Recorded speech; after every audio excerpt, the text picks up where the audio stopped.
मैं राम मंदिर प्राण प्रतिष्ठा की बात करती हूँ। इसको एक राजनीतिक रंग नहीं चढ़ना चाहिए था, लेकिन हो गया है। और जब इलेक्शंस आ गए हैं तो फिर चाहे ऑपोजिशन हो या बीजेपी हो, एक दूसरे पर आरोप लगाते हैं, तुम पापी तुम पापी।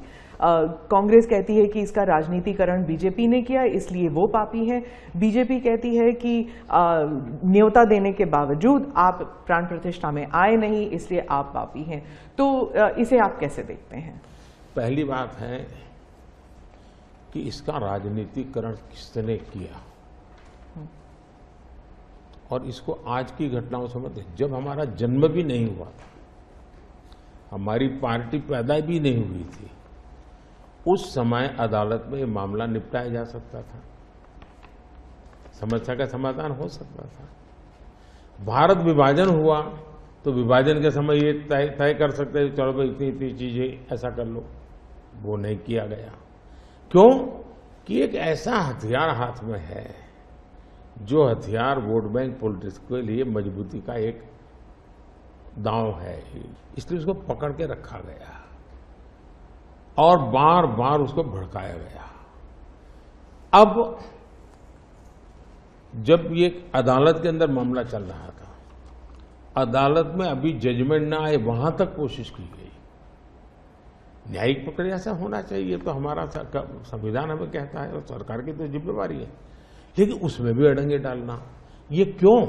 क्योंकि उनके लिए ये राजनीतिक हथियार था, ऐसे लोगों के लिए। और देखिए राम मंदिर का, ऐसे लोग हैं राम मंदिर कर रहे हैं, तुम्हें मार देंगे, ऐसा करके वोट बैंक बनाने का एक तरीका था।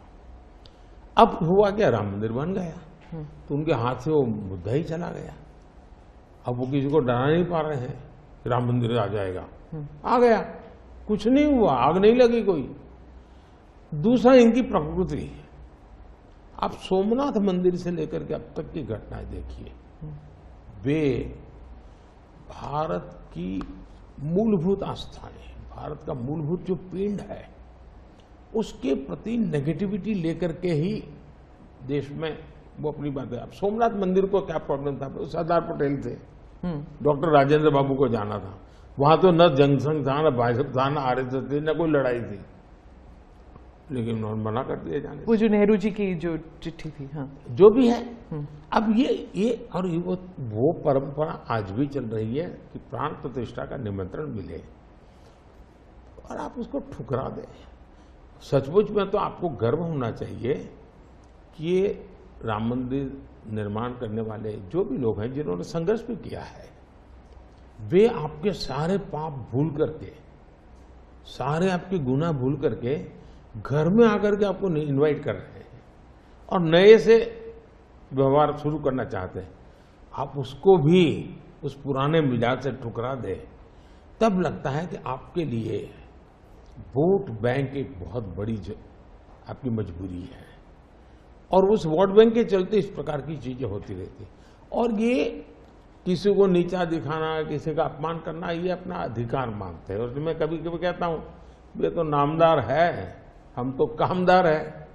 अब मैं नॉर्थ ईस्ट जाऊं, वहां के लोग कोई कपड़े पहना दे, मैं पहनता हूं, उसकी भी मजाक उड़ाना, यानी हर चीज की। मैं तमिलनाडु जाऊं, लुंगी पहनूं, तो उनको लगता है देखो ये कर रहा है, वो कर रहा है। मैं हैरान हूं जी, इतनी नफरत लोकतंत्र में नहीं होती है, नहीं होनी चाहिए। देखिए हमारे लिए, मैं मानता हूं ये न राजनीति का विषय हम लोगों के लिए है, न होना चाहिए और न कभी होगा।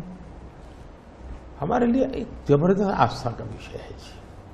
और ये कोई प्रभु राम का संबंध कोई मेरे कारखाना में नहीं आया जी, हजारों साल से, और दुनिया के अनेक देशों में है। जब ये राम मंदिर का निमंत्रण देने के लिए ट्रस्ट के लोग मुझे आए, उन्होंने ठुकरा दिया। मैं सोचने लगा इतना बड़ा मुझे दायित्व दिया जा रहा है, मैं अपने आप को योग्य क्या कैसे करूं, अपने आप को योग्य कैसे बनाऊं। तो मैंने कुछ लोगों की एडवाइस ली, कुछ संतों की, कुछ जानकार लोगों की, मेरी स्पिरिचुअल लाइफ से जुड़े हुए कुछ लोगों को मैंने पूछा कि भाई मैं इसको एक प्रधानमंत्री के रूप में इस कार्यक्रम को नहीं लेता हूं, एक राम भक्त के रूप में करना चाहता हूं, मुझे क्या करना। उसमें से मुझे सुझाव आया, तो सुझाव तो बहुत, लेकिन मैंने फिर कुछ अध्ययन भी किया और मैंने मनोमन तय किया कि मैं 11 दिन का अनुष्ठान करूंगा। और मैं जमीन पे सोता था, नारियल के पानी पर रहता था और तय किया मैं प्रभु राम जहाँ जहाँ गए थे उसमें जहाँ भी मैं जा सकता हूँ जाने का प्रयास करूंगा। और वहाँ मैं अपना, जब मैं श्रीरंगम मंदिर में गया, दक्षिण भारत में, हाँ। दक्षिण भारत में, और कंब रामायण का मैंने पाठ किया वहाँ, तब मुझे वहाँ के लोगों ने बताया साहब 800 साल पहले जब कंब रामायण की रचना हुई तो पहला पाठ इसी जगह पे हुआ। और मैं देख रहा सबके आंख में आंसू थे। ये जो मैंने अनुभूति की है साउथ में खास करके, यहाँ बैठे हुए लोगों को अंदाज नहीं आएगा जी कि क्या भक्ति है, क्या आस्था है और कितनी पवित्रता है उसमें। मेरा कार्यक्रम नोन नहीं था, मेरा काम भी ऐसा व्यक्तिगत था, लेकिन जो जन सामर्थ्य एक प्रकार से मुझे उनके भाव में अनुभव कर रहा था, तो मेरे लिए शायद मेरी स्पिरिचुअल जर्नी की एक बहुत बड़ा महत्वपूर्ण एक 11 दिन की घटना में देखता हूँ। और राम मंदिर प्राण प्रतिष्ठा को मैंने बहुत गंभीर लिया था जी। मैंने एक इवेंट के रूप में नहीं लिया था जी, मेरे लिए वो इवेंट नहीं था, वो एक स्पिरिचुअल मूवमेंट था आपके लिए। मैं मानता, मुझे दिखता था वो 500 साल का संघर्ष, मुझे दिखता था 140 करोड़ लोगों की श्रद्धा, सपने, और देश के गरीब गरीब लोगों ने पाई पाई देकर के मंदिर बनाया है जी। ये मंदिर 3 चीजें मैं देखता हूँ। एक, 500 साल का अविरत अखंड एक निष्ठ संघर्ष, लाखों लोगों का एक काम के लिए बलिदान। दूसरा, लंबी न्यायिक प्रक्रिया, इतने सालों की न्यायिक प्रक्रिया, और न्यायिक प्रक्रिया के हर तराजू से तूल करके निकला हुआ, कसौटी हुआ।